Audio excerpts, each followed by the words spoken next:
Pemirsa kasus COVID-19 ring nasional kauningin ninjap, yening saihang ring rahina sedurung nyane kantos langkungan penyuan tali diri.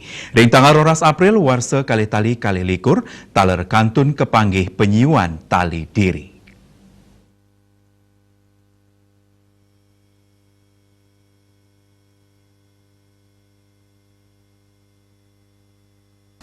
Pasien pandemi COVID-19 kauningin tedun sehang ring rahina sedurungnya nih kantos petang dasa kutus diri wilangan ipun rauh mangkin langkungan petang dasa diri.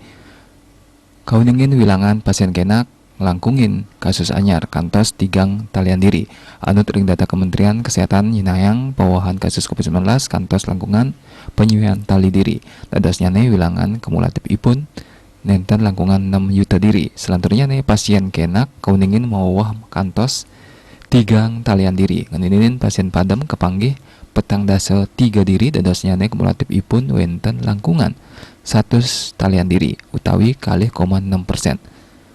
Selami pandemi ngelibak daweg bulan Maret warsa kali tali kalih dasa sane lintang. Selanjutnya nih wilangan pasien COVID-19 sane kantun kerawat wenten langkungan 6 dasa talian diri mewah suspek wenten langkungan 5 talian diri. Diah Dewi Bali Pos Kuningayang.